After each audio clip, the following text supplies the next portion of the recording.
Did you know that the word geek was used from the 18th century through the early 20th century to refer to performers in carnivals and circus acts?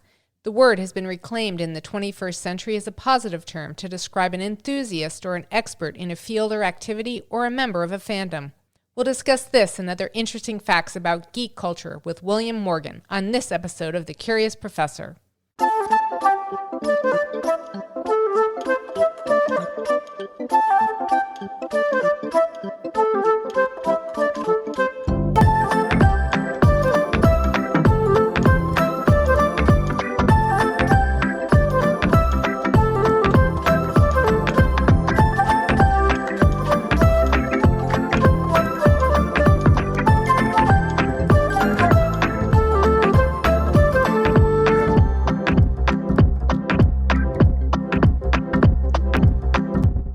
Hi everyone, I'm Dr. B. Welcome to the Curious Professor podcast, where I take listeners on a journey of discovery to explore the people, places, artifacts, and natural wonders that spark my curiosity. On this episode of the Curious Professor podcast, we'll explore geek culture with podcaster William Morgan. But first, a trivia question. What is the highest grossing Marvel movie? I'll have the answer for you at the end of this episode. I'm thrilled to have William Morgan on the show today. William is the host of the Geek Gauntlet podcast. He's a big sports fan that also likes all things geek. When I found out about William's interest in geek culture, my curiosity was immediately piqued and I wanted to learn more. I hope this interview with William will spark your curiosity too. Welcome to the show, William, and it's great to have you here.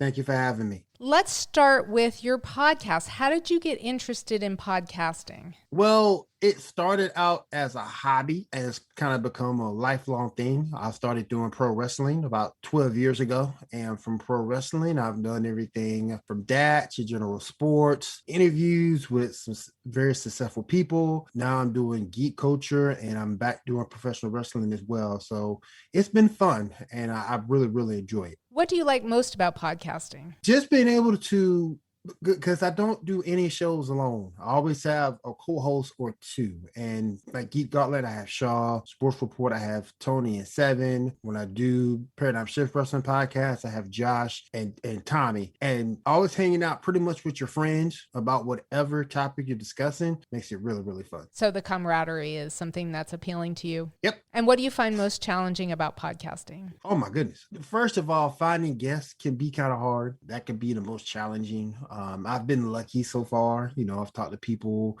like Buff Bagwell, Stevie Ray, Barbie Hayden, Ember Moon. So I've been very lucky to talk to those people and get their thoughts, feelings, and emotions about several things.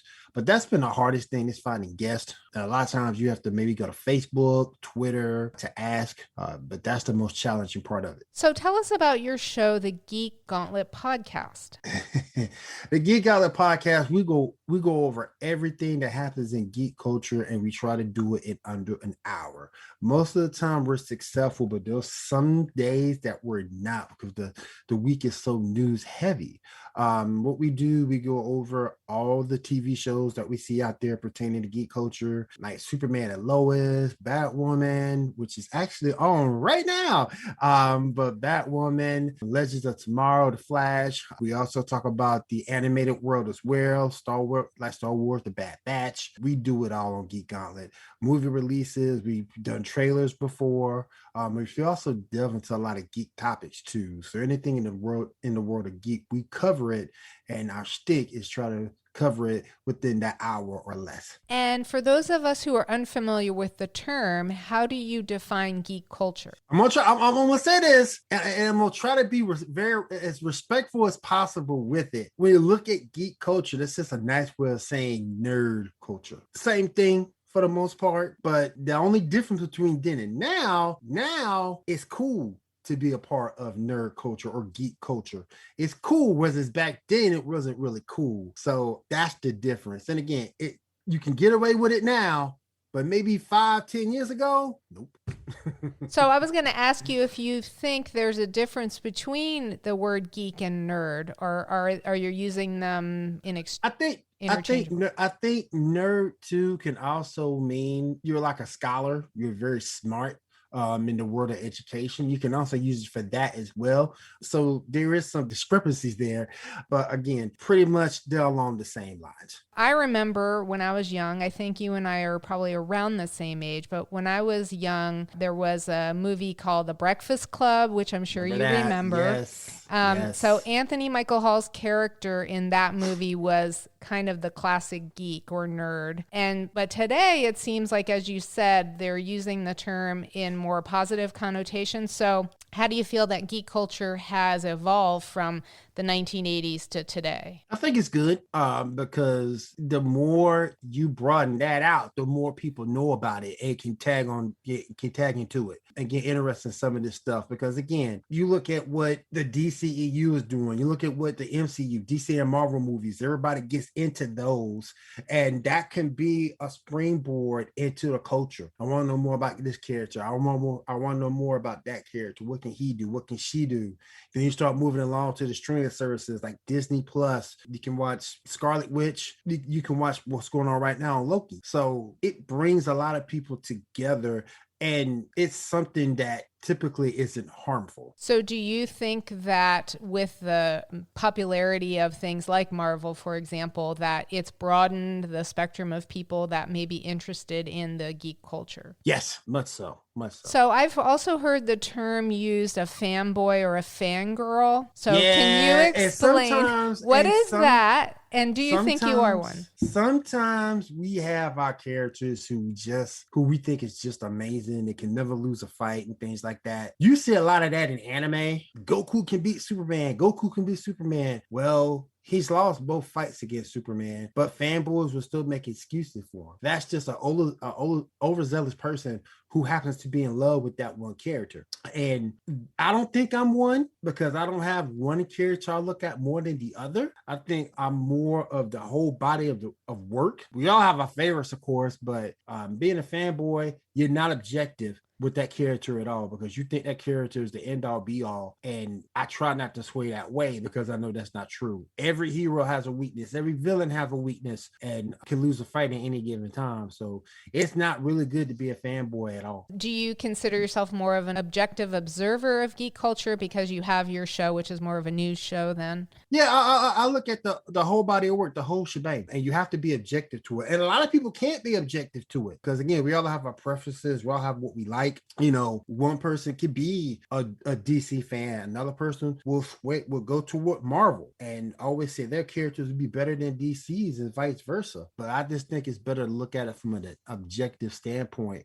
And if you don't like something, say it. I don't like Batwoman, and I will always say it on Geek Gauntlet. I can't stand Batwoman. It makes no sense. Legends of Tomorrow. Can't stand Legends of Tomorrow. You're taking iconic characters and making them into jokes. And fanboys will not do that. They will not. They will not be objective on saying something is bad or saying one of the characters from the show that they do anything wrong. So you can't be that way. You have to be objective. What do you feel has been the most interesting episode of your podcast to date, and why? Episode 14, maybe. We had Punisher, and we had a Twitch streamer, my favorite Twitch streamer, Morgan Marlene. She was on the show with us as well. Gene was with us, Shaw, myself. We had a very good time that night. And it's one of my favorite episodes. And for those of us who haven't had a chance to listen to it, can you just give us a recap of what you particularly liked about that show, and what do you think made it so fascinating? I think that just the interaction between all involved in the show. We talked about a whole bunch of different topics. We talked about gaming. We talked about anime. We talked about CW. We talked about what Morgan was doing over on Twitch. So we talked about a lot of different topics and touched on a lot. And I think we may have went over a little bit over an hour, but it was a very good show and I enjoyed it. And sometimes you lose track of time if you get into a conversation and then suddenly it's more than an hour has gone by. Yeah, you look down up at your timer on StreamYard and you see, oh man, it's an hour and 22 minutes. We gotta get out of here. Right, exactly. I know it happens. As a Yes. podcaster, I can relate to that happening. So what plans do you have for the future for the Geek Gauntlet? What kinds of things can people look forward to hearing in future episodes? Bring some guests in. We're trying to secure some guests that are in the space, the geek space. Also trying to get some trailers going where we won't be flagged by YouTube. and that's the two things that we're focusing on right now. Yeah. We are also looking for a female host. So if you're a female who's entrenched into the geek culture, definitely let us know. Who's your favorite superhero? Favorite superhero, Blue Marvel. Why? He's just insanely powerful. He's hard to beat in the fight. He can lose, but he's really hard to beat in the fight. He's beaten or at least gone toe to toe with the best of Marvel has to offer. So Blue Marvel would be my favorite. What's your favorite comic book? I know I'm putting you on the spot. It's old school, but I probably gotta say, and I'm kind of telling on myself, my age here. Batman and the Outsiders. Okay, that's awesome. And by the way, I listened to some of your episodes and watched some of your YouTube, and you actually said how old you were on a recent episode. So yes. You're not giving anything away. That's how I knew we were similar in age. Okay, what's your favorite movie? Y'all gonna laugh at this, but my favorite movie is Tango and Cash. Oh my gosh, that's awesome. I love that. And what do you like about it? I just like the camaraderie between the two. Once they got together, particularly when they played the good cop, bad cop, and the sister came involved, loved it. And what is your favorite TV show? I know that probably changes because TV shows come and go, but right now, what is your favorite? Right now, I'm really liking Superman and Lois. I'm really liking to see Superman, who is primarily, for all intents and purposes, a demigod, being forced to go through human stuff. To go through human things with his children, going through human things with his wife, the general public, always trying to be a hero. I really do like the human side that they're putting the Superman in that show. And what about more classic TV? What is a classic TV show favorite of yours? Classic TV show? Wow. What's something you would watch over and over again if they had reruns of it? Batman animated series, no question. So this is another stumper that I like to ask my guests. If you could invite 3 famous people, living or dead, to have dinner with you, who would you invite and why? Oh, that's easy.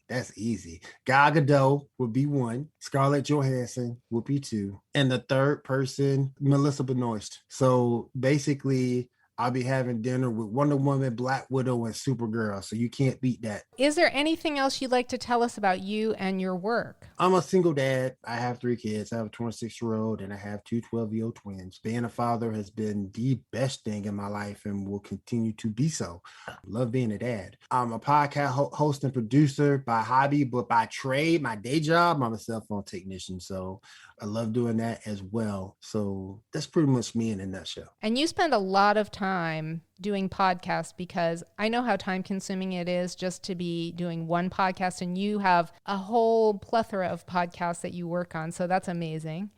Yes. Monday night, I have the sports report. Wednesday night, Paradigm Shift. Thursday night, I just started a new show. We're in episode 3. We're talking first generation dad. So we have any single fathers out there, any married fathers out there, any fathers in general, come on out, join the show. Try to help fathers out we do dad jokes on the show. We do mental health issues on the show. Anything that can help dads out, help dads cope and get ahead. That's what we do on First Generation Dad. And you can catch that show every Thursday on Pinfall Streams at 10 o'clock. And then, of course, Saturday, my last show will be the Geek Gauntlet. And that's on every Saturday night at 10 o'clock on Pinfall Streams. And that's 10 o'clock Eastern time. Yes, 10 Eastern. For those of us like me who are in a different time zone, make sure that you know what the conversion is. That's 10 o'clock Eastern time. Yes. Is there anything else you would like to say about you or your work? Just be safe. I know we may be on the tail end of COVID-19, but still be safe. Make sure you take the precautions of keeping yourself and your family safe, guys. Very important that we do that. And where can listeners find out more about you? You can head over to my Twitter, twitter.com/WILLIMORG, the number 7. You can also find me over the Geek Gauntlet podcast page on Facebook as well. I hope people will check out the Geek Gauntlet. Great show. Yeah, come on through. We have a good time. And if you ever want to be on the show, you got a webcam, you got a webcam, you got a good microphone, you got something you want to say about geek culture, we can definitely let you on the show. That's fantastic. Thank you so much for being here. It was great to have you on the show, William. Thank you for taking time to be a guest on the Curious Professor podcast. Thank you for having me. You have a great night. And now for the answer to this episode's trivia question. What is the highest grossing Marvel movie? Avengers Endgame is Marvel's highest grossing movie. The film also surpassed Avatar's previous record as the highest grossing movie of all time. Avengers Endgame total gross is said to be $2.798 billion. We'll end the show with something punny. Why doesn't my mom like comic books? They have too many issues.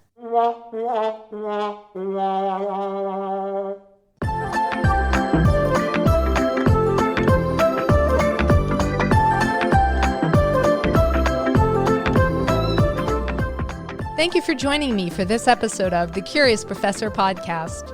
If there's a person, place, artifact, or natural wonder that has sparked your curiosity and you'd like for me to feature it on the show, please let me know.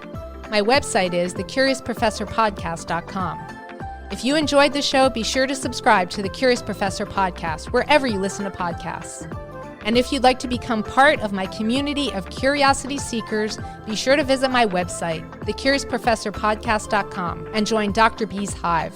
Until next time, always be learning and be curious with Dr. B.